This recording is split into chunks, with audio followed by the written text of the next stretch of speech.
ವಾಕ್ಯ ಸಂದೇಶಕ್ಕೆ ನಾವು ಹೋಗುವುದಾದರೆ ಪ್ರೀತಿಯ ದೇವಜನವೇ, ನಾವು ಒಂದು ಬೀಜವನ್ನು ತೆಗೆದುಕೊಳ್ಳುತ್ತೇವೆ. ಆ ಬೀಜವನ್ನು ವ್ಯವಸಾಯಗಾರನು ಭೂಮಿಯಲ್ಲಿ ಹಾಕುತ್ತಾನೆ. ಆ ಬೀಜವನ್ನು ಹಾಕಿದಾಗ ಒಂದು ಮಾವಿನ ಮರದ ಬೀಜ, ಇಲ್ಲವೇ ಹಲಸಿನ ಹಣ್ಣಿನ ಬೀಜ, ಇಲ್ಲವೇ ದೊಡ್ಡ ಮರಗಳ ಬೀಜವನ್ನು ಹಾಕುವಾಗ ಅದು ಎಷ್ಟು ದೊಡ್ಡ ಮರವಾಗುತ್ತೆ, ಅದು ಹೇಗೆ ಫಲ ಕೊಡುತ್ತೆ ಅನ್ನೋದು ಗೊತ್ತಿರೋದಿಲ್ಲ. ಗೊತ್ತಿರೋದಿಲ್ಲ. ಯಾಕೆಂದರೆ ಆ ಬೀಜ ನಾವು ಹಾಕುವಾಗ ಅದು ಯಾವ ರೀತಿಯಾದ ಫಲವನ್ನು ಕೊಡುತ್ತದೆ ನಮಗೆ ಗೊತ್ತಿಲ್ಲ. ಒಂದು ಮಗು ಜನಿಸಿದಾಗ ಆ ಮಗು ಮುಂದೆ ಏನಾಗುತ್ತದೋ ನಮಗೆ ಗೊತ್ತಿಲ್ಲ. ಯಾಕೆಂದರೆ ಅದಿನ್ನೂ ಸಣ್ಣ ಪ್ರಾಯದಲ್ಲಿದೆ, ಅಲ್ಪವಾಗಿದೆ. ಅನೇಕ ಸಾರಿ ಅಧ್ಯಕ್ಷರುಗಳಾದವರು, ಅರಸರುಗಳಾದವರು, ಹಣವಂತರಾದವರು, ಸಾಧನೆಗಳನ್ನು ಮಾಡಿದವರು ಕೂಡ ಸಣ್ಣ ಪ್ರಾಯದಲ್ಲಿ ಅವರು ಏನಾಗಿದ್ದರು, ಎಂಥವರಾಗಿದ್ದರು ಅವರಿಗೆ ಗೊತ್ತಿಲ್ಲ. ಆದರೆ ಮುಂದೊಂದು ದಿನ ಅವರು ಒಂದು ಸ್ಥಾನವನ್ನು ಅಲಂಕರಿಸುತ್ತಾರೆ. ಒಂದು ಅಧ್ಯಕ್ಷರು, ಪ್ರಧಾನಮಂತ್ರಿಗಳು, ಹಣವಂತರು, ಅಧಿಕಾರಿಗಳು ಒಂದೊಂದು ವಿಧವಾಗಿ ಅವರು ಬೆಳೆಯುತ್ತಾರೆ. ಆದರೆ ಪ್ರಾರಂಭದ ದಿನಗಳಲ್ಲಿ ಅವರು ಆ ಸ್ಥಾನಕ್ಕೆ ಹೋಗಬೇಕಾದರೆ ಎಷ್ಟೊಂದು ಕಷ್ಟವನ್ನು ಪಟ್ಟಿರುತ್ತಾರೆ. ಒಬ್ಬ ವ್ಯಕ್ತಿ ಅಥ್ಲೆಟ್ ಆಗಲಿ, ಆಟಗಾರನಾಗಲಿ, ಒಂದು ಕಪ್ಪನ್ನು ತೆಗೆದುಕೊಳ್ಳುವಾಗ ತುಂಬ ನಾವೆಲ್ಲರೂ ಸಂತೋಷ ಪಡುತ್ತೇವೆ. ಆದರೆ ಆ ಕಪ್ಪು ತಗೊಳ್ಳೋಕ್ಕಿಂತ ಮುಂಚೆ ಆತನು ಎಷ್ಟು ಪ್ರಯಾಸ ಪಟ್ಟಿರ್ತಾನೆ, ಎಷ್ಟು ಕಷ್ಟಪಟ್ಟಿರ್ತಾನೆ ಅಂತ ಆ ವ್ಯಕ್ತಿಗೆ ಗೊತ್ತಾಗಿರುತ್ತದೆ. ಕೆಲವು ಸಾರಿ ನಮ್ಮ ಮಕ್ಕಳು ಅಂದರೆ ಅವರೊಂದು ಸ್ಥಾನಕ್ಕೆ ಬರಬೇಕಾದರೆ ಕುಟುಂಬದಲ್ಲಿ ತಂದೆ ತಾಯಿಗಳು ಮಾಡಿದಂಥ ತ್ಯಾಗ, ಅವರು ಪಟ್ಟ ಕಷ್ಟ ಎಷ್ಟಿರುತ್ತದೆ ಅಂತ ಅವರಿಗೆ ಗೊತ್ತಿರುತ್ತದೆ. ಪ್ರತಿಫಲ ನೋಡುವಾಗ ಮಾತ್ರ ಎಲ್ಲರಿಗೂ ತುಂಬ ಸಂತೋಷ, ಕೈ ತಟ್ಟುವಾಗ, ಅವರು ಪ್ರೈಸ್ ತಗೊಳ್ಳುವಾಗ ಕೈ ತಟ್ತಾರೆ ಎಲ್ಲರೂ. ಆದರೆ ಆ ಕೈ ತಟ್ಟಿಸಿಕೊಳ್ಳಬೇಕಾದ್ರೆ, ಆ ಸ್ಥಾನಕ್ಕೆ ಅವರು ಬರಬೇಕಾದ್ರೆ ಎಷ್ಟೊಂದು ಅವರು ಕಷ್ಟಪಟ್ಟಿರುತ್ತಾರೆ ಅಂತ ಅವರಿಗೆ ಮಾತ್ರ ಗೊತ್ತಿರುತ್ತದೆ. ಯಾಕೆ ನಾನು ಈ ವಿಷಯವನ್ನು ಹೇಳ್ತಾ ಇದ್ದೇನೆ ಅಂತ ಹೇಳಿದ್ರೆ, ಬೈಬಲಲ್ಲಿ ಕೂಡ ಅನೇಕ ಭಕ್ತರುಗಳು, ಅಯ್ಯೋ ನಾನು ಅಲ್ಪನು, ನಾನು ಚಿಕ್ಕವನು, ನಾನು ಒಂಟಿಯಾಗಿದ್ದೇನೆ, ನನ್ನ ಕೈಯಲ್ಲಿ ಏನು ಮಾಡೋಕ್ಕಾಗುತ್ತೆ, ನಾನು ಯಾವ ಯೋಗ್ಯತೆಯಿಂದ ಇದ್ದೇನೆ, ನನಗೆ ಯಾವ ಯೋಗ್ಯತೆಯೂ ಇಲ್ಲ, ನನಗೆ ಯಾವ ಕಾರ್ಯವೂ ನನ್ನಿಂದ ಸಾಧನೆ ಮಾಡಲಿಕ್ಕೆ ಆಗುವುದಿಲ್ಲ ಎಂದು ತಿಳಿದವರನ್ನು ಕೂಡ ದೇವರು ಉಪಯೋಗಿಸಿಕೊಂಡಿದ್ದಾನೆ. ಯಾರು ದೇವರ ಹತ್ತಿರ ಬರುತ್ತಾರೋ, ಯಾರು ದೇವರ ಮಾತನ್ನು ಕೇಳುತ್ತಾರೋ ಅವರು ಘನವಾದ, ಬಲವಾದ ಕೃತ್ಯಗಳನ್ನು ಮಾಡಲಿಕ್ಕೆ ಸಾಧ್ಯವಾಗುತ್ತದೆ. ಒಂದು ಪ್ರಾರಂಭದ ವಾಕ್ಯವನ್ನು ಓದಿಕೊಳ್ಳುತ್ತಾ ನಾವು ಮುಂದಕ್ಕೆ ಹೋಗೋಣ. ಯೆಶಾಯನ ಪ್ರವಾದನೆಯ ಗ್ರಂಥ ಅದರ 60ನೇ ಅಧ್ಯಾಯ 22ನೆಯ ವಚನವನ್ನ ನಾವು ಓದಿಕೊಳ್ಳೋಣ. ಯೆಶಾಯ 60 22ನೆಯ ವಚನವನ್ನ ನಾನು ಓದುತ್ತೇನೆ. ಚಿಕ್ಕವನಿಂದ ಒಂದು ಕುಲವಾಗುವುದು, ಅಲ್ಪನಿಂದ ಬಲವಾದ ಜನಾಂಗವಾಗುವುದು. ಯೆಹೋವನೆಂಬ ನಾನು ಕ್ಲುಪ್ತ ಕಾಲದಲ್ಲಿ ಇದನ್ನ ಬಲು ಬೇಗನೆ ಉಂಟು ಮಾಡುವೆನು ಎಂದು ಹೇಳುತ್ತಾ ಇದೆ. ಅಲ್ಲಿ ಗಮನಿಸ್ರಿ, ಚಿಕ್ಕವನಿಂದ ಒಂದು ಕುಲವಾಗುವುದು, ಅಲ್ಪನಿಂದ ಬಲವಾದ ಒಂದು ಜನಾಂಗವಾಗುವುದು. ಅಲ್ಪನಾದ ಒಂದು ವ್ಯಕ್ತಿಯಿಂದ, ಪ್ರಾರಂಭದಲ್ಲಿ ನಾವು ಒಂದು ಸ್ತ್ರೀ ಆಗಲಿ, ಒಂದು ಪುರುಷನಾಗಲಿ, ನಾವೆಲ್ಲರೂ ಅಂದುಕೊಳ್ಳುತ್ತೇವೆ ನನ್ನ ಕೈಯಲ್ಲಿ ಏನಾಗುತ್ತೆ, ನನ್ನ ಕೈಯಲ್ಲಿ ಏನೂ ಆಗೋದಿಲ್ಲ. ಅದು ಸತ್ಯವಾದ ಮಾತು. ನಮ್ಮ ಬಲದಿಂದ, ನಮ್ಮ ಜ್ಞಾನದಿಂದ ಏನೂ ಆಗುವುದಿಲ್ಲ. ಆದರೆ ಒಬ್ಬ ವ್ಯಕ್ತಿ ಮೇಲಕ್ಕೆ ಬರಬೇಕಾದ್ರೆ ತಂದೆ ತಾಯಿಗಳು, ಗುರು ಹಿರಿಯರು, ಆ ಸಮಾಜದವರು, ಅನೇಕರ ಒಂದು ಸಹಾಯ ಆ ವ್ಯಕ್ತಿಯ ಬೆಳವಣಿಗೆಯಲ್ಲಿ ಇರುತ್ತದೆ. ತಂದೆ ತಾಯಿಗಳು ಎಷ್ಟು ಸಪೋರ್ಟ್ ಮಾಡಿದ್ರು, ಕೆಲವು ಸಾರಿ ಸ್ನೇಹಿತರು, ಸಂಬಂಧಿಕರು, ಸಂತತಿಗಳು ಸಹಾಯ ಮಾಡಿದರೂ ಕೂಡ ದೇವರ ಕೃಪೆ ಇಲ್ಲದೆ ಹೋದರೆ ನಾವು ಎಷ್ಟೇ ಸಾಧನೆ ಮಾಡಿದರೂ ಕೂಡ ಕೆಲವು ಸಾರಿ ಇದು ಸೊನ್ನೆಯಾಗಿಯೇ ಇರುತ್ತದೆ. ಕೆಲವು ಸಾರಿ ಅಂದುಕೊಳ್ತಾರೆ, ಒಂದೇ ಬ್ಯಾಚ್, ಒಂದೇ ಸ್ಕೂಲಲ್ಲಿ, ಒಂದೇ ಬ್ಯಾಚಲ್ಲಿ ಒಂದೇ ಟೀಚರು ಒಂದೇ ಪಾಠ ಎಲ್ಲರಿಗೂ. ಈಗ ಉದಾಹರಣೆಗೆ ಇಲ್ಲಿ ನಾನು ಪ್ರಸಂಗ ಮಾಡುವಾಗ ಇಷ್ಟೊಂದು ಜನರು ನೀವು ಕೇಳಿಸ್ಕೊಳ್ತಾ ಇದ್ದೀರಾ. ಆದರೆ ಇದರಲ್ಲಿ ಇದನ್ನ ಅಂಗೀಕರಿಸಿಕೊಳ್ಳುವವರು ಕೆಲವರು, ಸುಮ್ಮನೆ ಕೇಳಿ ಬಿಟ್ಟು ಬಿಡುವವರು ಇನ್ನು ಕೆಲವು ಸಾರಿ ಶಾಲೆಯಲ್ಲಿ ನೋಡ್ರಿ, ಮಕ್ಕಳು ಬೆಳೀತಾ ಇರ್ತಾರೆ, ಒಂದೇ ಪಾಠ ಒಂದೇ ಇದು. ಆದರೆ ಕೆಲವರು ಸರ್ಟಿಫಿಕೇಟ್ ತಗೊಂಡು ಒಳ್ಳೆ ಮಾರ್ಕ್ಸ್ ತಗೊಳ್ತಾರೆ, ಕೆಲವರು ಏನೂ ಇಲ್ಲ. ಆದರೆ ಸರ್ಟಿಫಿಕೇಟ್ ಇದ್ದವರು, ಕೋರ್ಸ್ ಮುಗಿಸಿದವರು ಸಾಧನೆ ಮಾಡಲ್ಲ. ಕೆಲವು ಸಾರಿ ಸುಮ್ಮನೆ ಬ್ಯಾಕ್ ಬೆಂಚಲ್ಲಿ ಕುತ್ಕೊಂಡಿರೋರು ಕೂಡ ಸಾಧನೆ ಮಾಡ್ತಾರೆ.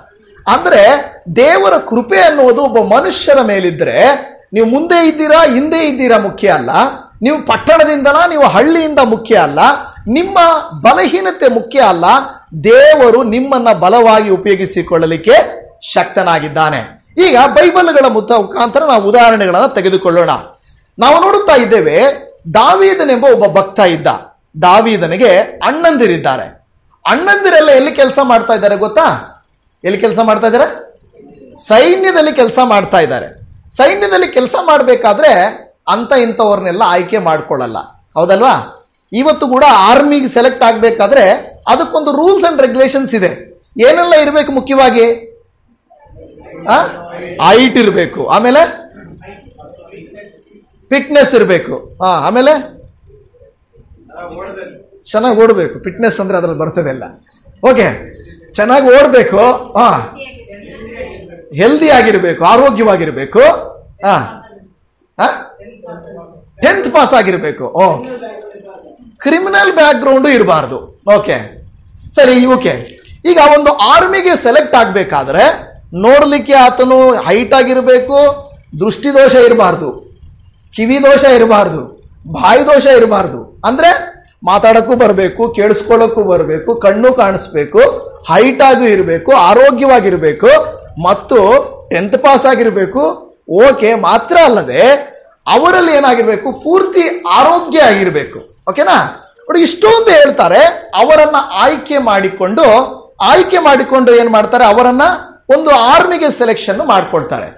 ಹೀಗೆ ದಾವೀದನ ಅಣ್ಣಂದಿರು ಆರ್ಮಿಗೆ ಸೆಲೆಕ್ಟ್ ಆಗಿದ್ದಾರೆ ಅಂದ್ರೆ ಅವರ ಅಣ್ಣಂದಿರು ಎಲ್ಲರೂ ಕ್ವಾಲಿಫೈಡ್. ಆದರೆ ದಾವೀದನ ಏನ್ ಮಾಡ್ತಾ ಇದ್ದಾನೆ ಗೊತ್ತಾ?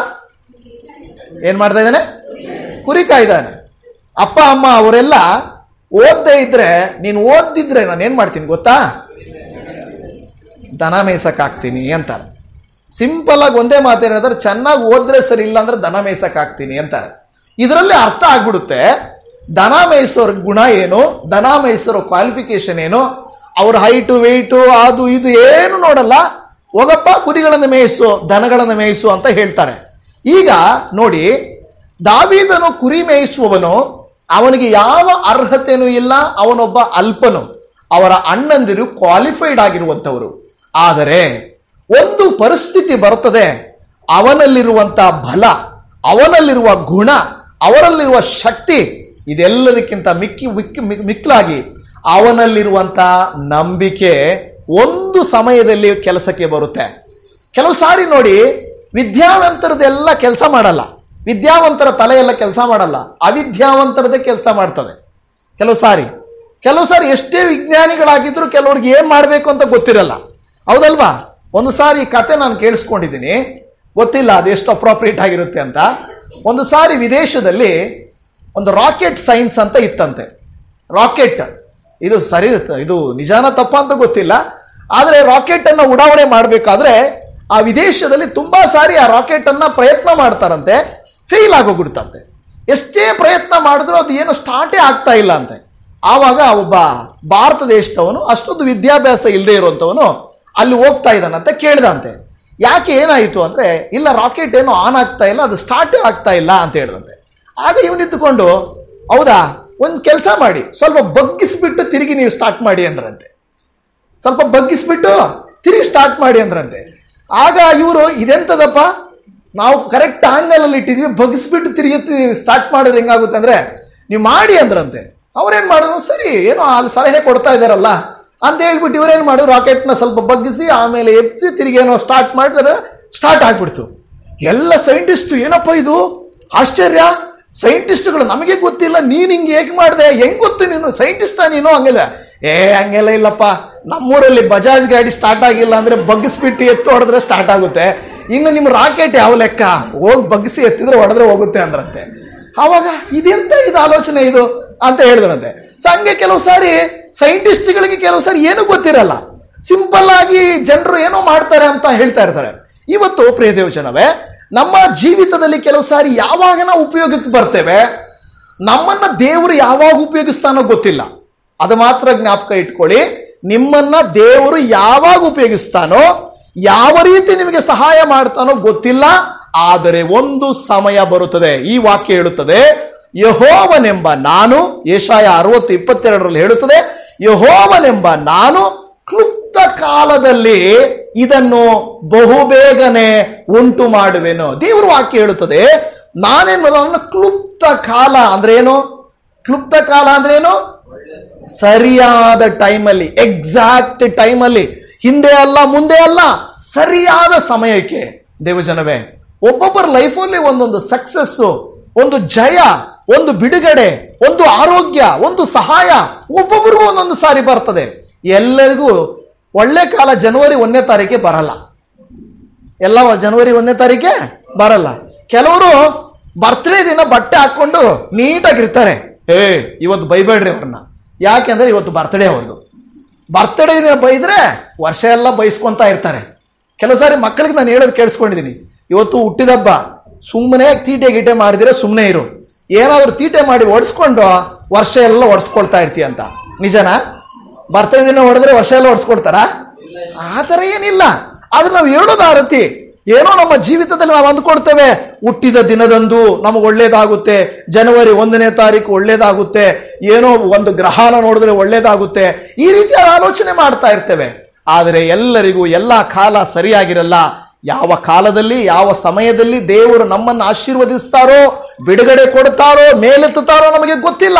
ಆದರೆ ದೇವರು ಹೇಳುತ್ತಾನೆ, ನಾನಂತೂ ನಿಮ್ಮನ್ನ ಕ್ಲುಪ್ತ ಕಾಲದಲ್ಲಿ ಮೇಲಕ್ಕೆ ತರುತ್ತೇನೆ ಎಂದು ಹೇಳುತ್ತಾ ಇದ್ದೇನೆ. ಈಗ ನಾವು ದಾವೀದನ ವಿಷಯಕ್ಕೆ ಬಂದ್ರೆ, ಒಂದು ಸಾರಿ ಆ ಒಂದು ಯುದ್ಧ ಸಂದರ್ಭದಲ್ಲಿ ನಿಮಗೆಲ್ಲ ಗೊತ್ತಿದೆ ಕತೆ. ಯುದ್ಧದ ಸಂದರ್ಭದಲ್ಲಿ ಬಹಳ ಟೆನ್ಷನ್ ಇದೆ. ಅವರ ಅಪ್ಪ ಅವರು ಕರೆದರು, ದಾವೀದ ಬಾಪ ಇಲ್ಲಿ. ಏನ್ ಡ್ಯಾಡಿ? ಅವರು ಡ್ಯಾಡಿ ಅಂತ ಇರ್ಲಿಲ್ಲ ಆ ಕಾಲದಲ್ಲಿ, ಅಪ್ಪ ಅಂತ ಇದ್ರೇನು. ಓಕೆ, ಏನಪ್ಪ? ಓಕೆ, ಹೋಗಿ ನಿಮ್ಮ ಅಣ್ಣಂದರಿಗೆ ಊಟ ಕೊಟ್ಬಿಟ್ಟು ಬಾಪ. ಕೆಲವು ಸಾರಿ ನಮ್ಮನ್ನ ಜನ ಯಾವ ರೀತಿ ಉಪಯೋಗಿಸ್ತಾರೆ ಗೊತ್ತಾ? ಕೆಲಸದವ್ರ ಥರ. ಆದರೆ ಚಿಂತೆ ಮಾಡಬೇಡಿ, ಇವತ್ತು ಕೆಲಸ ಮಾಡೋರೆ ಅದೇನೇ ಹೇಳ್ತಾರೆ, ಒಂದು ಗಾದೆ ಮಾತು ಹೇಳ್ತಾ ಇರ್ತಾರೆ. ಓಕೆ, ಹೊಸ ಡಾಕ್ಟರ್ಗಿಂತ ಹಳೆ ಕಾಂಪೌಂಡ್ರೇ ಬೆಟ್ರ್ ಅಂತೆ. ಏನೋ, ಹೊಸ ಡಾಕ್ಟರ್ಗಿಂತ ಹಳೆ ಕಾಂಪೌಂಡ್ರೇ ಬೆಟ್ರು. ಕೆಲವು ಸಾರಿ ಹೊಸ ಡಾಕ್ಟರ್ ತಡ್ಕಾಡ್ತಾ ಇರ್ತಾನೆ, ಏನಿದೆ ಇವ್ರು ಯಾರೋ ಪೇಷಂಟ್ ಸರಿ ಇಲ್ಲ, ಏನು ಅರ್ಥ ಆಗ್ತಾರೆ. ಕಾಂಪೌಂಡರ್, ಸಾರ್ ಅವನಿಗೆ ಈ ಡಾಕ್ಟರ್ ಈ ಮಾತ್ರೆ ಕೊಟ್ಟು ಇಂಜೆಕ್ಷನ್ ಕೊಟ್ಟು ಕಳಿಸಿ. ನಿನ್ಗೆ ಹೆಂಗೆ ಗೊತ್ತಂದ್ರೆ ಅವ್ರು ಯಾವಾಗ ಬರೋ ಕೇಸೇ ಅದು, ನಮ್ಗೆ ಗೊತ್ತಿರೋ ಕೇಸೆ, ಅದನ್ನು ಬರೆದು ಕಳಿಸಿ. ಅವ್ರು ಯಾವತ್ತೂ ಬರ್ತಾ ಇರ್ತಾರೆ. ಹೌದಾ, ಸರಿ ಅಯ್ಯ, ಕಾಂಪೌಂಡರ್ ಹೇಳಿದ ಮಾತು ಕೇಳಬೇಕಾಗ್ತದೆ ಕೆಲವು ಸಾರಿ. ಈಗ ದಾವೀದನನ್ನ ಒಂದು ಕೆಲಸಗಾರನಂತೆ, ಯಾವುದಕ್ಕೆ ಗೊತ್ತಾ? ಊಟ ಎತ್ಕೊಂಡೋಗಿ ಕೊಟ್ಟು ಬರಕ್ಕೆ ಉಪಯೋಗಿಸ್ತಾ ಇದ್ದಾರೆ. ಅವನು ಸೈನಿಕ ಅಲ್ಲ, ಬೇರೆ ಯಾವ ಅರ್ಹತೆನೂ ಅವನಿಗಿಲ್ಲ, ಬರೀ ಊಟವನ್ನ ಅಣ್ಣಂದರಿಗೆ ಕೊಟ್ಟು ಬರಕ್ಕೆ ಮಾತ್ರ ಹೋಗ್ತಾನೆ. ಕೊಟ್ಟು ಬರಕ್ಕೆ ಹೋಗುವಾಗ ಅವನು ನೋಡ್ತಾನೆ, ಅವನ ಅಣ್ಣಂದಿರೆಲ್ಲ ಟೆನ್ಷನಲ್ಲಿ ಇರ್ತಾರೆ. ಅವಾಗ ಕೇಳ್ತಾನೆ, ಅಣ್ಣಂದ್ರೆ ಯಾಕೆ ಹಿಂಗಿದ್ದೀರಾ? ನಿನಗಿದೆಲ್ಲ ಗೊತ್ತಾಗಲ್ಲ, ನೀನು ಹೋಗು, ನೀನು ಕುರಿಗಿರಿ ಮೇಯಿಸ್ಕೋ ಹೋಗು ನೀನು ಅಂತಾರೆ. ಅಲ್ಲ, ಏನು ಟೆನ್ಷನ್, ಏನು ನನಗೂ ಸ್ವಲ್ಪ ಹೇಳ್ರಿ ಅಲ್ವಾ? ಅವ್ರು ಹೇಳ್ತಾರೆ, ಇಲ್ಲ ಈ ಒಬ್ಬ ಗೊಲ್ಯಾತನೆಂಬವನೊಬ್ಬರು ಬಂದವನೇ, ಅವನು ನಮ್ಮೆಲ್ಲರಿಗಿಂತ ದಡೂತಿ. ಅವನ ಚಾಲೆಂಜ್ ಏನಂದ್ರೆ, ನಾನೊಬ್ಬರೇ ಬರ್ತೀನಿ, ನಿಮ್ಮಲ್ಲಿ ಒಬ್ಬರೇ ಬರಬೇಕು. ನಾನು ಸೋತ್ರೆ ನಮ್ಮವರೆಲ್ಲ ಸೋತಂಗೆ, ನೀವು ಸೋತ್ರೆ ನಿಮ್ಮವರೆಲ್ಲ ಸೋತಂಗೆ. ಆ ಒಬ್ಬನು ಯಾರು ಅಂತ ಎಲ್ಲರೂ ನೋಡ್ತಾ ಇದ್ದಾರೆ. ಸೊ ಆ ದೇಹ ನೋಡಿ, ಅವನ ಸೈಜ್ ನೋಡಿ ಯಾರು ಮುಂದಕ್ಕೆ ಹೋಗ್ತಾ ಇಲ್ಲ, ಯಾರು ಕೂಡ ಹೋಗ್ತಾ ಇಲ್ಲ. ಅವನನ್ನು ನೋಡಿದಾಗಲೇ ಇವರಿಗೆಲ್ಲ ಭಯ ಆಗ್ತಾ ಇದೆ. ಕೊನೆಗೆ ರಾಜ ಸೌಲನು ಕೂಡ ಭಯ ಪಡ್ತಾ ಇದ್ದಾನೆ. ರಾಜ ಅಂದ್ರೆ ಮುಂದೆ ಇರಬೇಕು ತಾನೆ? ಹೌದು, ಕೆಲವು ಸಾರಿ ರಾಜರು ಹಿಂದೇನೂ ಇರ್ತಾರೆ. ಮುಂದೆ ಸತ್ತೇ ಸಾಯ್ಲಿ, ಅಧಿಕಾರಿಗಳು ಹಂಗೆ ಅಲ್ವಾ? ಕೆಲವು ಸಾರಿ ಹಂಗೆ ಕೆಲಸದವರು ಸಿಕ್ಕಾಕೊಳ್ತಾರೆ, ಸೂಪರ್ವೈಸರ್ ಮ್ಯಾನೇಜರ್ ಬಚಾವಾಗಿ ಹೋಗ್ತಾರೆ. ಕೆಲಸದವರೇ ಸಿಕ್ಕಾಕೊಳ್ಳೋದು, ಬೇಕಂದ್ರೆ ಕೆಲಸದವ್ರನ್ನ ತೆಗೆದಾಕ್ತಾರೆ, ಸೂಪರ್ವೈಸರ್ ಮ್ಯಾನೇಜರ್ಗೆ ಏನೂ ಆಗಲ್ಲ. ಸೊ ಆ ರೀತಿ ಈ ರಾಜನೂ ಆರಾಮಾಗಿದ್ದಾನೆ. ಅವನಿಗೇನಂದ್ರೆ, ಏನು ಮಾಡೋದು, ನಾನು ಹೋಗೋಕ್ಕಾಗಲ್ಲ, ಯಾರನ್ನೂ ಕಳ್ಸೋಕ್ಕಾಗಲ್ಲ, ಏನು ಮಾಡಬೇಕು?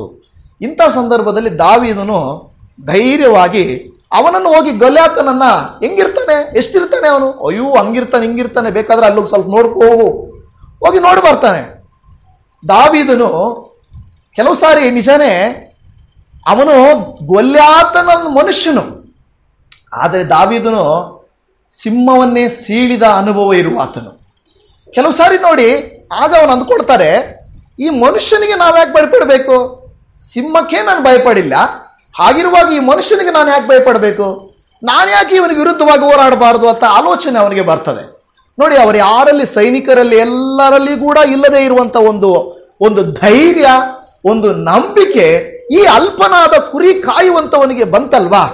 ಅದು ಹೇಗೆ ಬಂತು ಅಂದ್ರೆ, ಅವನು ಸಿಂಹವನ್ನ ಸೀಳಿದ್ದೇನೆ ಅನ್ನೋ ಧೈರ್ಯ ಅಲ್ಲ, ನನ್ನ ಕೈಯಲ್ಲಿ ಏನೋ ಆಗುತ್ತೆ ಅನ್ನೋ ಧೈರ್ಯ ಅಲ್ಲ, ಬದಲಾಗಿ ನನ್ನ ಜೊತೆ ಯಾರಿದ್ದಾರೆ ಅನ್ನುವಂಥ ಧೈರ್ಯದಿಂದ ಅವನು ಆ ತೀರ್ಮಾನವನ್ನು ತೆಗೆದುಕೊಳ್ತಾನೆ. ಹಲ್ಲೆಲೂಯ. ಇವತ್ತು ನನ್ನ ಪ್ರಿಯ ದೇವಜನವೇ, ನಿಮ್ಮ ಕೈಯಲ್ಲಿ ಏನು ಆಯುಧ ಇದೆ, ನಿಮ್ಮ ಹತ್ರ ಎಷ್ಟು ಹಣ ಇದೆ, ನಿಮ್ಮ ಹತ್ರ ಏನು ಕೆಲಸ ಇದೆ ಮುಖ್ಯ ಅಲ್ಲ. ನೀವು ಯಾರನ್ನು ನಂಬಿದ್ದೀವಿ, ನೀವು ಯಾರನ್ನ ಮೇಲೆ ನಂಬಿಕೆ ಇಟ್ಟು ನೀವು ಮುಂದಕ್ಕೆ ಹೋಗ್ತಾ ಇದ್ದೀರಿ, ಅದು ಮಾತ್ರ ನಿಮಗೆ ಕೆಲಸ ಮಾಡ್ತದೆ. ಹಲ್ಲೆಲೂಯ. ಇವತ್ತು ನಾವು ನೋಡ್ತೇವೆ ಆ ಒಂದು ಭಾಗದಲ್ಲಿ ಮೊದಲ ಸಮುವೇಲನ ಗ್ರಂಥ 17ನೇ ಅಧ್ಯಾಯ 45ನೇ ವಚನವನ್ನು ಓದಿಕೊಳ್ಳುವಾಗ ಅಲ್ಲಿ ಒಂದು ಮಾತನ್ನು ಹೇಳುತ್ತಾನೆ. ಆಗ ದಾವೀದನು ಅವನಿಗೆ, ನೀನು ಈಟಿ ಕತ್ತಿ ಬರ್ಜಿಗಳೊಡನೆ ನನ್ನ ಬಳಿಗೆ ಬರುತ್ತಿ, ನಾನಾದರೂ ನೀನು ಹೀಯಾಳಿಸಿದಂಥ ಸೇನಾಧೀಶ್ವರನು ಇಸ್ರಾಯೇಲ್ಯರ ಯುದ್ಧ ಭಟರ ದೇವರೂ ಆಗಿರುವ ಯೆಹೋವನ ನಾಮದೊಡನೆ ನಿನ್ನ ಬಳಿಗೆ ಬರುತ್ತೇನೆ. ಹಲ್ಲೆಲೂಯ. ಮೊದಲ ಸಮುವೇಲ 17:45ನೇ ವಾಕ್ಯ ಹೇಳ್ತಾ ಇದೆ ಆ ರೀತಿಯಾಗಿ. ನೋಡಿ, ದಾವೀದನು ಅವನ ಕೈಯಲ್ಲಿರುವಂತ ಈಟಿ ಬರ್ಜಿ, ಅವನ ಕೈಯಲ್ಲಿರುವಂತ ಕತ್ತಿಗಳಿಗೆ ಭಯ ಪಡಲಿಲ್ಲ. ಕೆಲವು ಸಾರಿ ಭಯ ಆಗುತ್ತಲ್ವಾ? ಯಾರಾದ್ರೂ ನಿಮ್ಮ ಮನೆ ಮುಂದೆ ನಿಂಬೆಹಣ್ಣು ಹಾಕಿದ್ರು ಅಂತ ತಿಳ್ಕೊಳ್ಳಿ, ಏನಾಗುತ್ತೆ? ಕೆಲವರು ಫೋನ್ ಮಾಡ್ತಾರೆ, ಬೇಕಾದ್ರೆ ಪಾಸ್ಟರ್ಗೆ ಫೋನ್ ಮಾಡಿರ್ರಿ, ಅದು ಎಷ್ಟೊತ್ತಾಗಲಿ, ಬೆಳಿಗ್ಗೆ 4 ಗಂಟೆಗೆ ಫೋನ್ ಮಾಡ್ತಾರೆ, ಪಾಸ್ಟರ್ ಇಲ್ಲಿ ನಿಂಬೆಹಣ್ಣು ಬಿದ್ದಿದೆ, ಏನು ಮಾಡಬೇಕು? ನಿಂಬೆಹಣ್ಣು ಬಿದ್ದಿದೆ, ನೀವು ಜ್ಯೂಸ್ ಮಾಡಿ ಅಂತ ಇದ್ದೀರಾ, ಅವ್ರಿಗೆ ಆ ಧೈರ್ಯ ಇಲ್ವೇ? ಓಕೆ. ಸೊ ಅಂದ್ರೆ ಭಯ. ಒಂದು ನಿಂಬೆಹಣ್ಣು ನೋಡಿದಾಗ ಭಯ, ಒಂದು ಏನೋ ದಾರಗಳನ್ನು ಕಟ್ಟಿರೋದನ್ನು ಹಾಕಿದಾಗ ನೋಡಿದಾಗ ಭಯ ಪಟ್ರೆ ಖಂಡಿತ ಅದೇನೋ ನಮಗೆ ಕೇಡಾಗುತ್ತೆ. ಆದರೆ ದಾವೀದನು ಅವನ ಕೈಯಲ್ಲಿದ್ದಂತ ಈಟಿ ಕತ್ತಿ ಭರ್ಜಿ ಯಾವುದಕ್ಕೂ ಭಯ ಪಡಲಿಲ್ಲ. ಯಾಕೆ ಗೊತ್ತಾ? ಅವನು ನಂಬಿರುವ ದೇವರು ಇದೆಲ್ಲದಕ್ಕಿಂತಲೂ ದೊಡ್ಡವನು. ಹಲ್ಲೆಲೂಯ. ಇವತ್ತು ನನ್ನ ಪ್ರಿಯ ದೇವಜನವೇ, ಈ ವಾಕ್ಯವನ್ನು ಕೇಳುತ್ತಿರುವಂತ ನಿಮ್ಮ ನನ್ನ ಜೀವಿತದಲ್ಲಿ ನಮಗೆ ವಿರೋಧವಾಗಿ ಕಲ್ಪಿಸಿರುವ ಯಾವ ಆಯುಧವೂ ಫಲಿಸುವುದಿಲ್ಲ ಅಂತ ದೇವರ ವಾಕ್ಯ ಹೇಳುವುದನ್ನು ನಾವು ಕೇಳುವುದನ್ನು ನಂಬುವುದನ್ನು ಮಾಡಿದ ಮೇಲೆ ಯಾರೋ ಏನೋ ಮಾಡ್ತಾರೆ ಅನ್ನುವುದನ್ನು ಯಾಕೆ ನಾವು ಭಯಪಡಬೇಕು? ನನ್ನನ್ನು ಏನೂ ಮಾಡುವುದಿಲ್ಲ. ದಾವೀದನು ನೋಡಿ, ಒಂದು ಸೊಲ್ಯೂಷನ್ ಆಗಿ ಒಬ್ಬ ಅಲ್ಪನಾಗಿರುವಂಥವನು, ಯಾವ ಕೆಲಸಕ್ಕೆ ಬಾರದವನು, ಅವನಿಗೆ ಈ ಫೀಲ್ಡ್ ಅಲ್ಲಿ ಯಾವುದೇ ಒಂದು ವೇಳೆ ಅವನಿಗೆ ಅನುಭವ ಇಲ್ಲ, ಆದರೆ ದೇವರು ಅವನನ್ನ ಬಲವಾಗಿ ಅಲ್ಲಿ ಉಪಯೋಗಿಸುವಂತವನಾಗಿದ್ದಾನೆ. ಇವತ್ತು ನಿಮ್ಮ ನನ್ನ ಜೀವಿತದಲ್ಲಿ ನಾವು ದಾವೀದನಂತೆ ಕುರಿ ಕಾಯುವಂತ ಅಲ್ಪರಾದವರೇ ನಾವು. ನಮಗೇನು ಅಂತ ದೊಡ್ಡ ಸೈನ್ಸ್ ಗೊತ್ತಿಲ್ಲ, ಅಂತ ಒಂದು ಬಾಹ್ಯಾಕಾಶ ಆಸ್ಟ್ರೋನೆಟ್ಸ್ ಆ ರೀತಿ ಇದು ಅಲ್ಲಿ ಇಲ್ಲಿ ಗ್ರಹಗಳು ನಮಗೆ ಗೊತ್ತಿಲ್ಲ. ನಮಗೆಲ್ಲ ಗೊತ್ತಿರುವುದು ಒಂದೇ, ನಮ್ಮ ಜೊತೆಯಲ್ಲಿ ದೇವರಿದ್ದಾನೆ. ನಾನು ನಂಬಿರುವಾತನನ್ನ ನಾನು ಬಲ್ಲೆನು ಎಂದು ಯೋಬನು ಹೇಳುವಂತೆ ನಾವು ಹೇಳ್ತೇವೆ, ನಾನು ನಂಬಿರುವ ದೇವರನ್ನ ಬಲ್ಲೆನು. ಒಂದು ದಿವಸ ನನಗೆ ಜಯ ಸಿಗ್ತದೆ, ಒಂದು ದಿವಸ ನಾನು ಕೂಡ ಜಯಿಸ್ತೇನೆ, ದೇವರು ಕ್ಲುಪ್ತ ಕಾಲದಲ್ಲಿ ನನಗೆ ಸಹಾಯ ಮಾಡ್ತಾರೆ ಅನ್ನುವಂಥದ್ದನ್ನ ನಾವು ನಂಬಬೇಕು. ಕೆಲವು ಸಾರಿ ನೀವು ಒಂಟಿಯಾಗಿರುವಂತೆ ಅನಿಸ್ತದೆ, ನಿಮಗೆ ಯಾರೂ ಸಪೋರ್ಟ್ ಸಿಕ್ಕಲ್ಲ, ಫ್ಯಾಮಿಲಿಯಲ್ಲಿ ಸಪೋರ್ಟ್ ಸಿಕ್ಕಲ್ಲ, ಸಭೆಯಲ್ಲಿ ಸಪೋರ್ಟ್ ಸಿಕ್ಕಲ್ಲ, ಎಲ್ಲಿ ಸಪೋರ್ಟ್ ಸಿಕ್ಕಲ್ಲ. ನೀವು ಒಬ್ಬರಾಗಿ ನಿಂತರೂ ಕೂಡ ದೇವರು ನಿಮ್ಮ ಜೊತೆಯಲ್ಲಿ ನಿಲ್ತಾರೆ ಅನ್ನೋ ನಂಬಿಕೆ ನಿಮಗಿರಬೇಕು. ಹಲ್ಲೆಲೂಯಾ. ನಂಬ್ತೀರಾ? ದಾವೀದನೊಟ್ಟಿಗೆ ದೇವರಿದ್ದನ? ದಾವೀದನು ಅವನು ಎತ್ಕೊಂಡಿರೋ ದಾರ ನಂಬಿದ್ನ? ಕವಣೆನ ನಂಬಿದ್ನ? ಅವನ ಕೈಯಲ್ಲಿದ್ದ ಕಲ್ಲನ್ನು ನಂಬಿದ್ನ? ಇಲ್ಲವ ಅವನ ಜೊತೆಯಲ್ಲಿರುವ ಸೈನನ್ನು ನಂಬಿದ್ನ? ರಾಜನಿದ್ದಾನೆ ಅಂತ ನಂಬಿದ್ನ? ಇಲ್ಲ, ಅವನು ರಾಜನನ್ನ ನಂಬಲಿಲ್ಲ, ಅವರ ಅಣ್ಣಂದಿರನ್ನ ನಂಬಲಿಲ್ಲ, ಕಲ್ಲನ್ನು ನಂಬಲಿಲ್ಲ, ಕವಣೆಯನ್ನು ನಂಬಲಿಲ್ಲ. ಬದಲಾಗಿ ನನ್ನ ದೇವರು ನನಗೆ ಜಯ ಕೊಡುತ್ತಾನೆ ಅಂತ ಅವನು ಮುಂದಕ್ಕೆ ಹೋದ, ಜಯವನ್ನ ಪಡೆದುಕೊಂಡ. ಇವತ್ತು ನೀವು ನಾನು ಅಷ್ಟೇನೆ. ಹಣ ನಂಬಕ್ ಹೋಗ್ಬೇಡ್ರಿ. ಹಣ ಇದ್ರೇನೆ ನಾನು ಮಾಡಕ್ಕಾಗೋದು, ಕೆಲಸ ಇದ್ರೇನೆ ಮಾಡಕ್ಕಾಗೋದು, ನನಗೆ ಯಾರಾದ್ರೂ ಸಪೋರ್ಟ್ ಮಾಡಿದ್ರೇನೆ ಆಗೋದು. ಒಂದು ದಿವಸ ಬರುತ್ತೆ, ಆ ದಿವಸಕ್ಕಾಗಿ ಕಾಯ್ಬೇಕು. ಕ್ಲುಪ್ತ ಕಾಲ ನೋಡಿ, ದೇವ್ರ ವಾಕ್ಯನೇ ಹೇಳ್ತದೆ. ಕ್ಲುಪ್ತ ಕಾಲ ಅನ್ನೋದು ದೇವರು ಹೇಳೋ ಮಾತು. ಒಂದು ಟೈಮ್ ಬರುತ್ತೆ, ನೀನು ಯೋಚಿಸುವುದಕ್ಕಿಂತಲೂ, ನೀನು ಆಲೋಚಿಸುವುದಕ್ಕಿಂತಲೂ, ನೀನು ಪ್ರಾರ್ಥಿಸುವುದಕ್ಕಿಂತಲೂ ಉತ್ತಮವಾದ ಕಾರ್ಯವನ್ನ ನಾನು ನಿನಗೆ ಮಾಡಿಕೊಡ್ತೇನೆ ಅಂತ ದೇವರು ಹೇಳ್ತಾ ಇದ್ದಾನೆ. ಕೆಲವು ಸಾರಿ ನೀವು ಒಂಟಿಯಾಗಿ ನಿಲ್ಲಬೇಕಾಗ್ತದೆ, ಆದರೆ ಧೈರ್ಯವಾಗಿ ನಿಲ್ಲಬೇಕು. ಸೋತೋಗ್ಬಾರ್ದು. ಅಯ್ಯೋ ಎಲ್ಲರೂ ಹಂಗೆ ಹೋಗ್ತಾ ಇದ್ದಾರೆ, ನಾನು ಮಾತ್ರ ಇಲ್ಲಿ ಯಾಕೆ ನಿಲ್ಬೇಕು, ನಾನು ಮಾತ್ರ ಯಾಕೆ ಹಿಂಗಿರ್ಬೇಕು ಅಂತ ಆಲೋಚನೆ ಮಾಡಬೇಡ್ರಿ. ನೀವು ನಿಂತುಕೊಳ್ಬೇಕು. ಒಬ್ಬ ವ್ಯಕ್ತಿಯನ್ನು ನಾವು ಬೈಬಲ್ ಅಲ್ಲಿ ನೋಡುತ್ತೇವೆ. ಮೊದಲ ಅರಸರುಗಳ ಗ್ರಂಥ 18ನೇ ಅಧ್ಯಾಯ 22ನೇ ವಚನದಲ್ಲಿ ಒಂದು ವಾಕ್ಯವನ್ನು ಓದುತ್ತೇವೆ. ಅವನು ತಿರುಗಿ ಅವರಿಗೆ, ಯೆಹೋವನ ಪ್ರವಾದಿಗಳಲ್ಲಿ ನಾನೊಬ್ಬನೇ ಉಳಿದಿದ್ದೇನೆ, ಬಾಳನ ಪ್ರವಾದಿಗಳಲ್ಲಿ 450 ಮಂದಿ ಇದ್ದಾರೆ. ಅಲ್ಲಿ ಎಷ್ಟು ಜನ ಇದ್ದಾರೆ? 400. ಒಂದು ಕಡೆ ಎಷ್ಟು ಜನ ಇದ್ದಾರೆ? 450 ಜನ. ಈ ಕಡೆ ಎಷ್ಟು ಜನ ಇದ್ದಾರೆ? ಈ ಕಡೆ ಎಷ್ಟು ಜನ ಇದ್ದಾರೆ? ಒಬ್ಬನೇ. ಅಲ್ಲಿಗೆ ಕೇಳಿ ವಾಕ್ಯ ಗಮನಿಸಿರಿ. ಯೆಹೋವನ ಪ್ರವಾದಿಗಳಲ್ಲಿ ನಾನೊಬ್ಬನೇ. ಆ ಕಡೆ ಎಷ್ಟು ಜನ ಇದ್ದಾರೆ ಆಪೋಸಿಷನ್ ಅಲ್ಲಿ?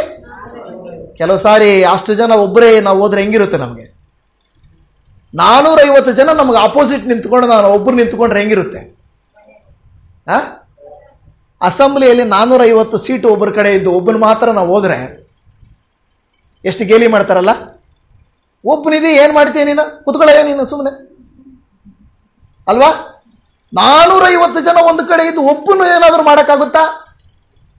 ಆದರೆ ಎಲಿಯನು ಒಂದು ಮಾತು ಹೇಳ್ತಾನೆ, ನೀವು 450 ಜನ ಇರ್ಬೋದು, ಅಸತ್ಯದ ಕಡೆಗೆ 450 ಜನ ನೀವಿರ್ಬೋದು, ಸತ್ಯದ ಕಡೆಗೆ ನಾನು ಒಬ್ಬನೇ ಇದ್ದೇನೆ. ಸುಳ್ಳು ದೇವರುಗಳ ಕಡೆಗೆ ನೀವು 450 ಜನ ಇರ್ಬೋದು, ಸತ್ಯ ದೇವರ ಕಡೆ ನಾನು ಒಬ್ಬನೇ ಇದ್ದೇನೆ. ದಾರಿ ತಪ್ಪಿ ವಿಶಾಲವಾದ ಮಾರ್ಗದಲ್ಲಿ ನರಕದಲ್ಲಿ ಹೋಗುವವರು ಎಷ್ಟೋ ಜನ ಇರಬಹುದು, ಆದರೆ ಸತ್ಯ ದೇವರನ್ನ ನಂಬಿಕೊಂಡು ಸತ್ಯ ಮಾರ್ಗದಲ್ಲಿ ನಡೆಯುವವನು ನಾನಿದ್ದೇನೆ. ಇವತ್ತು ಈ ಮಾತು ಹೇಳಲಿಕ್ಕೆ ನಿಮಗೆ ಸಾಧ್ಯ ಆಗ್ತದಾ? ನಿಮ್ಮ ಊರಲ್ಲಿ ನೀವು ಒಬ್ಬರೇ ಇರ್ಬೋದು, ನಿಮ್ಮ ಮನೆಗಳ ಹತ್ರ ನೀವು ಒಬ್ಬರೇ ಇರ್ಬೋದು, ನಿಮ್ಮ ಪ್ರಾಂತ್ಯದಲ್ಲಿ ಯೇಸುವನ್ನು ನಂಬಿರೋರು ನೀವು ಒಬ್ಬರೇ ಇರ್ಬೋದು. ಆದರೆ ನೀವು ಹೇಳಬೇಕು, ನೀವೆಲ್ಲ ಅಸತ್ಯ, ಅನ್ಯಾಯ, ಕೆಟ್ಟತನ, ಪಾಪ, ನರಕದ ಕಡೆಗೆ ನೀವು ಇದ್ರೆ ಸತ್ಯ, ನೀತಿ, ನ್ಯಾಯ, ಧರ್ಮ, ಒಳ್ಳೆಯತನ ಕಡೆ ನಾನಿದ್ದೇನೆ. ಯಾಕೆಂದ್ರೆ ನಾನು ನಡೆಯುವ ಮಾರ್ಗ ನೀವು ಒಬ್ಬರೇ ಇದ್ದೀರಾ ಅಂದ್ರೆ ಅರ್ಥ ಅದು ತಪ್ಪಾದ ಮಾರ್ಗ ಅಲ್ಲ. ಜನರಿಗೆ ಏನು ಬೇಕು ಗೊತ್ತಾ? ಪಾಪ ಎಲ್ಲ ಸುಲಭವಾಗಿ ನಡೆಯುವಂಥದ್ದು ಬೇಕು ದೇವಜನವೇ. ಆದರೆ ಇವತ್ತು ನಿಮ್ಮ ನನ್ನ ಜೀವಿತದಲ್ಲಿ ನೀವು ಯಾವಾಗ ಅಷ್ಟೇ ನಿಮ್ಮ ಕುಟುಂಬದಲ್ಲಿ ನೀವು ಒಂಟಿಯಾಗಿದ್ದರೆ ನೀವು ಭಯಪಡಕ್ಕೆ ಹೋಗಬೇಡಿ. ಎಲಿಯನು ಏನು ಮಾಡ್ತಾನೆ? ಎಲಿಯನು ಹೇಳ್ತಾನೆ, ನೋಡಿ ನಾನು ಒಬ್ಬನೇ ಇದ್ದೇನೆ, ನೀವು 450 ಜನ ಇದ್ದೀರಾ. ಒಂದು ಚಾಲೆಂಜ್ ಮಾಡಬೇಕಾದ್ರೂ ನಮಗೆ ನಂಬಿಕೆ ಇರಬೇಕು. ನಾವೊಬ್ಬರೇ ನಿಜಾನೇ, ನಾವು ಅಲ್ಪರೇ ನಿಜಾನೇ. ಯಾಕೆಂದ್ರೆ ನೀವು ಇಬ್ರಿಯ ಗ್ರಂಥದಲ್ಲಿ ನೀವು ಓದಿದ್ರೆ ಎಲಿಯನು ನಮ್ಮಂತ ಸ್ವಭಾವವುಳ್ಳವನಾಗಿದ್ದನು ಅಂತ ಬರೆಯಲ್ಪಟ್ಟಿದೆ. ಎಂತ ಸ್ವಭಾವದವನು? ಅದರ ಅರ್ಥ ಏನು? ನಮ್ಮಂತ ಸ್ವಭಾವದವನಂದ್ರೆ ಸಾಧಾರಣದವನು, ಅಲ್ಪನು, ಸಾಧಾರಣ ಮನುಷ್ಯನೇ ಅವನು. ನೋಡಿ, ಸಾಧಾರಣ ಮನುಷ್ಯರು ಸಾಧಾರಣರೇ, ಆದರೆ ದೈವಿಕತೆ, ಜ್ಞಾನ, ದೇವರ ಕೃಪೆ ಬರುವಾಗಲೇ ನಾವು ಅಸಾಧಾರಣರಾಗುವುದು. ಅದನ್ನು ಮಾತ್ರ ನಾವು ಜ್ಞಾಪಕ ಇಟ್ಕೊಳ್ಬೇಕು. ಸೊ ಯಾವಾಗ ಈ ಎಲಿಯನು ನಿಂತಲ್ಲಿ ಅವರ ಎದುರಾಗಿ ನಿಲ್ಲಲಿಕ್ಕೆ ಕಾರಣ ಏನು ಗೊತ್ತಾ? ಅವನಿಗೆ ದೇವರ ಮೇಲೆ ನಂಬಿಕೆ ಇತ್ತು. ನನ್ನ ದೇವರು ನನ್ನನ್ನು ಕೈ ಬಿಡೋದಿಲ್ಲ. ಅವರಿಗೆ ಹೇಳ್ದ, ನೋಡ್ರಿ, ಫಸ್ಟ್ ಚಾನ್ಸ್ ನಿಮಗೆ ಕೊಡ್ತೀನಿ, ಫಸ್ಟ್ ಚಾನ್ಸ್ ನಿಮಗೆ ಕೊಡ್ತೀನಿ, ನೀವು ಎಷ್ಟೆತ್ತು ಬೇಕಾದರೂ ತಗೊಳ್ರಿ, ನೀವು ನಿಮ್ಮ ದೇವರುಗಳಿಗೆ ಪ್ರಾರ್ಥನೆ ಮಾಡ್ರಿ. ಎಷ್ಟು ಧೈರ್ಯ ಇರ್ಬೋದಲ್ಲ ಎಲಿಯನಿಗೆ ಆ ಮಾತು ಹೇಳಬೇಕಾದ್ರೆ. 450 ಜನ ಎಲ್ಲ ರೆಡಿ ಮಾಡಿಕೊಂಡ್ರು, ಏನೇನೋ ಮಾಡಿದ್ರು, ಕೂಗಿದ್ರು, ಪ್ರಾರ್ಥಿಸಿದ್ರು, ಏನೇನೋ ಮಾಡಿದ್ರು, ಆದರೆ ಅವರಿಗೆ ಉತ್ತರ. ಆದರೆ ಇವನಿಗೆ ಗೊತ್ತಿತ್ತು, ಪಕ್ಕಾ ಗೊತ್ತಿತ್ತು, ನನ್ನ ದೇವರು ನನ್ನ ಕೈ ಬಿಡೋದಿಲ್ಲ, ನನ್ನ ಪ್ರಾರ್ಥನೆಯನ್ನು ನನ್ನ ದೇವರು ಆಲಿಸುತ್ತಾನೆ ಎಂದು ನಂಬಿದ ಇವನು ಕೊನೆ ಕ್ಷಣಗಳಲ್ಲಿ, ಆಯ್ತಪ್ಪ ನಿಮ್ಮದೆಲ್ಲ, ಇನ್ನು ಸ್ವಲ್ಪ ನನ್ನ ಟೈಮ್ ಕೊಡ್ತೀರಾ, ಈಗ ನಾನು ಕಾರ್ಯ ಮಾಡ್ತೀನಿ. ಏನು ಮಾಡ್ದ ಅಲ್ಲಿ ನಿಮಗೆ ಗೊತ್ತಲ್ಲ? ಯಜ್ಞವೇದಿಯ ಮೇಲೆ, ಕಟ್ಟಿಗೆಯ ಮೇಲೆ ನೀರನ್ನು ಹಾಕ್ತಾ ಇದ್ದಾನೆ. ಅವ್ರು ಅಂದ್ಕೊಂಡಿರ್ತಾರೆ, ಇವನು ಇನ್ನು ನಮಗಿಂತ ನಾವೇ ಮೂರ್ಖರಾದ್ರೆ ನಮಗಿಂತ ಮೂರ್ಖನಿವನು. ಯಾಕಂದ್ರೆ ನಾವು ನೀರು ಹಾಕ್ದಿರ ಒಣಗಿರೋ ಸೌದೆಗೆ ಪ್ರಾರ್ಥನೆ ಮಾಡಿದ್ವಿ, ಇವನು ಇರೋ ಕಟ್ಟಿಗೆಗೆ ನೀರು ಹಾಕ್ಸ್ಬಿಟ್ಟು ಪ್ರಾರ್ಥನೆ ಮಾಡ್ತಾ ಇದ್ದಾನೆ, ಹೆಂಗಿರ್ಬೋದು ಇವನು ಅಂತ. ಆದರೆ ಕೆಲವು ಸಾರಿ ನಿಜ ಅಲ್ವಾ? ಮಳೆ ಬೀಳ್ತಾ ಇದ್ರೆ ಸೌದೆಗೆ ಯಾರಾದರೂ ಹೋಗಿ ಬೆಂಕಿ ಇಡ್ತಾ ಇದ್ರೆ ಯಾರಾದ್ರು ನೋಡಿದ್ರೆ ಏನಂತಾರೆ? ಒಳ್ಳೆ ಮನುಷ್ಯ ನೀವು, ಇದೆಂತ ಅದ್ಭುತ, ಮಳೆ ನೀರು ಬಿದ್ದೈತೆ, ತ್ಯಾವ ಆಗೈತೆ, ಇವಾಗ ಹೋಗ್ಬಿಟ್ಟು ಸೌದೆ ಒರ್ಸಕ್ಕೆ ಹೋಗ್ತಾ ಇದೀಯಾ, ಏನು ಹೇಳೋದು ನಿನಗೆ? ಈಗ ಇವನು ಬೇಕಾಗಿ ನೀರು ಹಾಕ್ಸ್ತಾ ಇದ್ದಾನೆ. ಎಲೆಯನ್ನು ನೀರು ಹಾಕ್ಸ್ಬಿಟ್ಟು ಪ್ರಾರ್ಥನೆ ಮಾಡ್ತಾನೆ, ಜೀವ ಸ್ವರೂಪನಾದ ದೇವರೇ, ಇಲ್ಲಿರುವವರು ಎಲ್ಲರಿಗೂ ಗೊತ್ತಾಗಬೇಕು ನೀನು ಸತ್ಯ ದೇವರು ಅಂತ. ಈಗೋ ನೀನು ಬೆಂಕಿಯನ್ನು ಪರಲೋಕದಿಂದ ಕಳುಹಿಸಿ ಈ ಯಜ್ಞವೇದಿಯಲ್ಲಿರುವಂಥ ಕಟ್ಟಿಗೆ ಎಲ್ಲ ಸುಟ್ಟು ಹೋಗಲಿ ಅಂತ ಹೇಳಿದ ತಕ್ಷಣ ಏನಾಯ್ತು? ಹಲ್ಲೆಲೂಯಾ, ಮೇಲ್ಗಡೆಯಿಂದ ಬೆಂಕಿ ಬಂತು. ಆಮೆನ್. ಏನಾಯ್ತು? ಬೆಂಕಿ ಬಂದು ಅದೆಲ್ಲ ಸುಟ್ಟು ಹಾಕ್ತು ಅಂತ ನಾವು ನೋಡ್ತಾ ಇದ್ದೇವೆ. ಪ್ರಿಯ ದೇವಜನವೇ, ಇವತ್ತು ನಮ್ಮ ನಂಬಿಕೆ ಆ ರೀತಿ ಇರಬೇಕು. ನಾವು ಮನುಷ್ಯರೇ, ಆದರೆ ನಂಬಿಕೆ ಅನ್ನೋದು ಬಹಳ ಇರಬೇಕು. ಹಾಗಂತ ಹೋಗ್ಬಿಟ್ಟು ನೀವೆಲ್ಲಿ ಟ್ರಯಲ್ ಮಾಡೋಕೆ ಹೋಗಬೇಡಿ. ಊರಲ್ಲಿ ಹೋಗ್ಬಿಟ್ಟು ಬರ್ರಿ ನಾನು ಮಾಡಿ ತೋರಿಸ್ತೀನಿ ಇಲ್ಲಿನ ಥರ ಅಂತೇಳಿ ಸುಮ್ಮನೆ ತೋರಿಸ್ಕೊಳ್ಳೋಕೆ ಹೋದರೆ ಏನಾಗುತ್ತೆ? ಅಪಮಾನ ಆಗ್ತದೆ. ಹಂಗೆಲ್ಲ ಹೇಳ. ನಂಬಿಕೆ ಅನ್ನೋದು ನಮ್ಮ ಅವಶ್ಯಕತೆಗಳು ಬಂದಾಗ, ಯಾರಾದರೂ ಚಾಲೆಂಜ್ ಮಾಡಿದಾಗ ನಾವು ನಿರೂಪಿಸುವುದು. ಬೇಕಾಗಿ ನಾವೇ ಹೋಗಿ ಚಾಲೆಂಜ್ ಮಾಡೋದಲ್ಲ. ಬೇರೆಯವ್ರು ನಿಮ್ಮನ್ನು ಚಾಲೆಂಜ್ ಮಾಡಿ, ಏನಮ್ಮ ನಿನ್ನ ಲೈಫ್ ಹಿಂಗೈತೆ, ಯಾಕೆ ಹಿಂಗಿದೆ ನಿನ್ನ ಜೀವನ ಅಂದಾಗ ಅವ್ರಿಗೆ ಹೇಳಬೇಕು, ನನ್ನ ಲೈಫ್ ಏನಾಗಿದೆ, ಕಷ್ಟ ನನ್ನ ಪಕ್ಕದಲ್ಲೇ ಇರಲಿ, ಕಣ್ಣೀರು ನನ್ನ ಕಣ್ಣಿಂದಲೇ ಸುರಿತಾ ಇರಲಿ, ನನ್ನ ಜೊತೆಯಲ್ಲಿ ನನ್ನ ದೇವರಿದ್ದಾನೆ. ನಾನು ಯಾಕೆ ಚಿಂತೆ ಮಾಡ್ತೀನಿ? ನಾನು ಚಿಂತೆ ಮಾಡಲ್ಲ. ಅಯ್ಯೋ ನಿನಗೇನು ಸಾಲ ಇಲ್ವಾ? ಇದೆ. ನಿನಗೇನು ರೋಗ ಇಲ್ವಾ? ಇದೆ. ನಿಮ್ಮ ದೇಹದಲ್ಲಿ ಇಲ್ಲಿರೋರು ಯಾರಿಗಾದ್ರೂ ಏನು ತೊಂದರೆ ಇಲ್ಲ ಅನ್ನೋರು, ನನಗೆ ಶರೀರದಲ್ಲಿ ಏನು ರೋಗ ಇಲ್ಲ ಅನ್ನೋರು ಯಾರು ಇದ್ದೀರಾ? ನನಗೆ ತೊಂದರೆನೇ ಇಲ್ಲ pastor, I am fine pastor, 100% pastor. ನೀವು ಯಾವ ಟೆಸ್ಟ್ ಮಾಡ್ತೀರೋ ಮಾಡಿರಿ, ಟೆಸ್ಟ್ ಮಾಡೋಕೆ ಹೋಗ್ಬೇಡ್ರಿ. ಡಾಕ್ಟ್ರುಗಳು ಎಲ್ಲ ಟೆಸ್ಟು ಎಲ್ಲ ಇದು ಸರಿ ಇಲ್ಲ ಇದು ಸರಿ ಇಲ್ಲ ಅಂದ್ಬಿಡ್ತಾರೆ. ನಿಜ ಅಲ್ವಾ? ನೀವು ಆರೋಗ್ಯವಾಗಿ ಹೋಗಿ ಟೆಸ್ಟ್ ಮಾಡಿಸ್ರಿ, ಇದು ಸ್ವಲ್ಪ ಕಡಿಮೆ ಇದೆಯಲ್ವಾ, ಇದು ಸ್ವಲ್ಪ ಜಾಸ್ತಿ ಇದೆಯಲ್ವಾ ಅಂತಾರೆ. ಆರೋಗ್ಯವಂತರು ಹೋಗಿ ಟೆಸ್ಟ್ ಮಾಡಿದ್ರು ಕೂಡ ಆ ಅನಾರೋಗ್ಯಗಳು ಎತ್ತು ತೋರಿಸ್ತದೆ. ನಮ್ಮ ದೇಹದಲ್ಲಿ ಎಲ್ಲ ಜಾಸ್ತಿ ಇರ್ತದೆ, ಎಲ್ಲ ಕಡಿಮೆನೂ ಇರ್ತದೆ. ಆದರೆ ಅದರ ಮಧ್ಯದಲ್ಲಿಯೂ ದೇವರು ಹೇಳುವಂಥ ಮಾತು, ಪೌಲನಿಗೆ ಹೇಳುವಂತೆ, ನನ್ನ ಕೃಪೆಯೇ ನಿನಗೆ ಅಷ್ಟೇ. ನಿನಗೆ ಬಲಹೀನತೆ ಇದೆ, ನಿನಗೆ ಸಮಸ್ಯೆ ಇದೆ, ರೋಗ ಇದೆ, ಕಷ್ಟ ಇದೆ. ನೀವು ನಾನು ಹೇಳಬೇಕಾಗಿರುವಂಥ ವಿಷಯ ಇಷ್ಟೇ, ನನಗೂ ಕಷ್ಟ ಇದೆ ರೀ, ಆದರೆ ನನ್ನ ದೇವ್ರು ನನ್ನ ಜೊತೆ ಇದ್ದಾನೆ. ನನ್ನ ಕುಟುಂಬದಲ್ಲಿ ಯಾರೋ ಹೇಳ್ತಾರೆ, ಅಯ್ಯೋ ನೀನು ಚರ್ಚ್ಗೆ ಹೋಗ್ತೀಯಾ, ನಿಮ್ಮ ಮನೆಯವರು ಸರಿಯಾಗಿಲ್ಲ. ಹೌದು, ನಾನು ಚರ್ಚ್ಗೆ ಹೋಗ್ತೀನಿ. ಚರ್ಚ್ಗೆ ಹೋಗಿರೋದ್ರಿಂದಲೇ ಇಷ್ಟು ಧೈರ್ಯವಾಗಿರೋದು. ಇಲ್ಲ ಅಂದಿದ್ರೆ ನಾನು ಏನಾಗ್ತಾ ಇದ್ದೆ ನನಗೆ ಗೊತ್ತಿಲ್ಲ.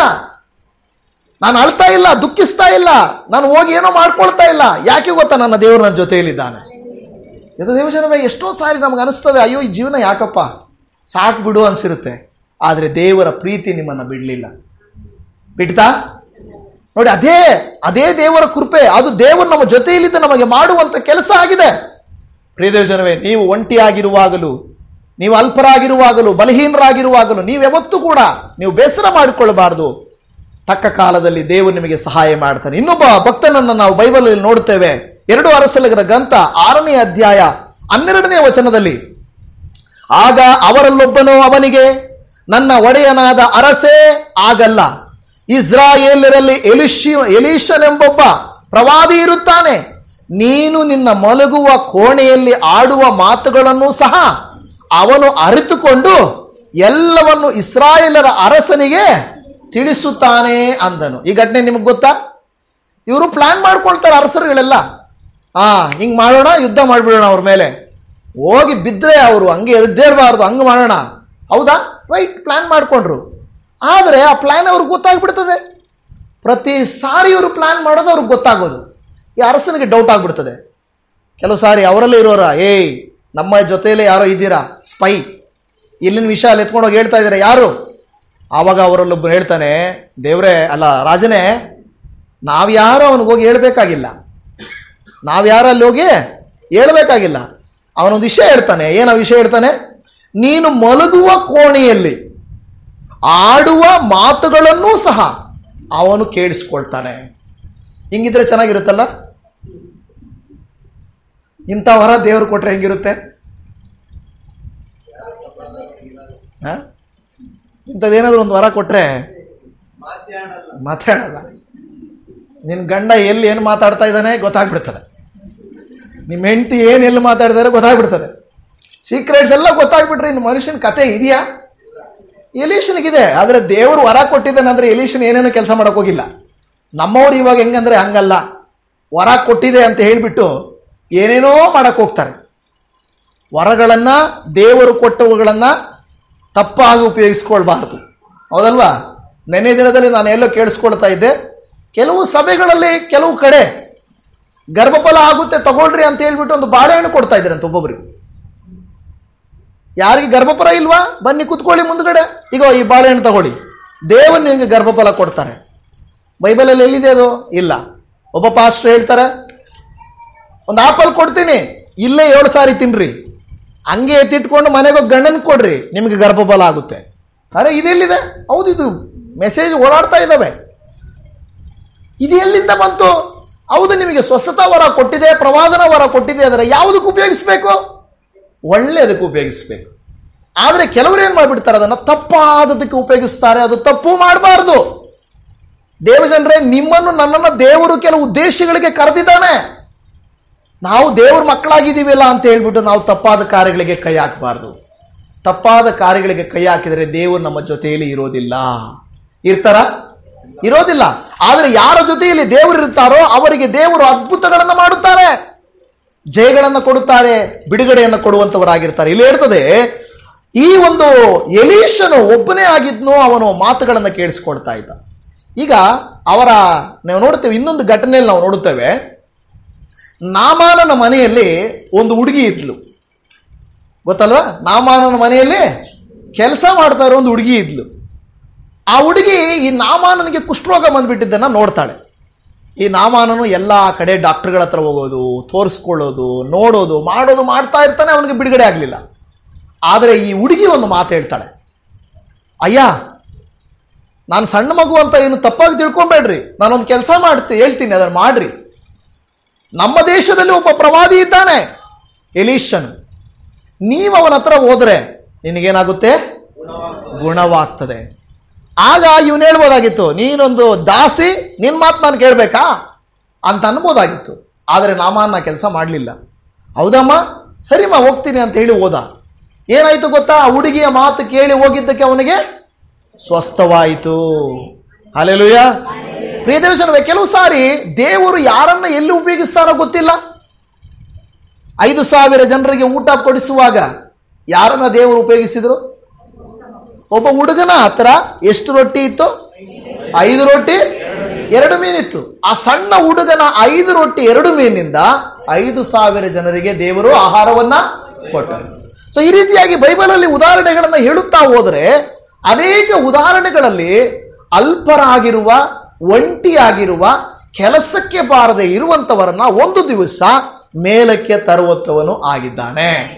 ಇವತ್ತು ನಮಗೆ ದೇವರ ವಾಕ್ಯ ಯಾವಾಗ ಹೇಳುವುದನೆಂದ್ರೆ, ನೀವು ನಾನು ಆ ಕ್ಲುಪ್ತ ಕಾಲಕ್ಕೆ ಕಾಯ್ತಾ ಇರಬೇಕು.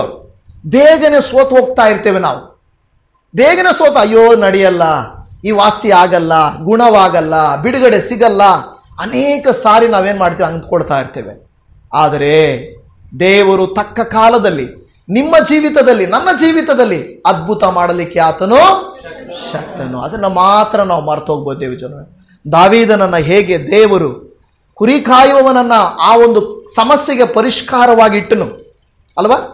ಅದೇ ರೀತಿಯಲ್ಲಿ ನಾವು ನೋಡ್ತೇವೆ, ಎಲಿಯನನ್ನು ತನ್ನ ಭಕ್ತನನ್ನಾಗಿ 450 ಜನಕ್ಕೆ ವಿರುದ್ಧವಾಗಿ ನಿಲ್ಲಿಸಿದನು.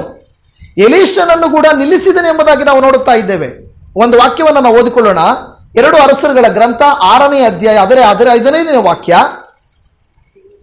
ದೇವರ ಮನುಷ್ಯನ ಸೇವಕನು ಬೆಳಿಗ್ಗೆ ಎದ್ದು ಹೊರಗೆ ಹೋದಾಗ ರಥಾಶ್ವ ಸಹಿತವಾದ ಮಹಾಸೈನ್ಯವು ಬಂದು ಪಟ್ಟಣದ ಸುತ್ತಲೂ ನಿಂತಿರುವುದನ್ನು ಕಂಡು ತನ್ನ ಯಜಮಾನನಿಗೆ, ಅಯ್ಯೋ ಸ್ವಾಮಿ, ಏನು ಮಾಡೋಣ ಎಂದು ಬೆಳಿಗ್ಗೆ ಎದ್ದು ಶಾಕ್. ಏನು?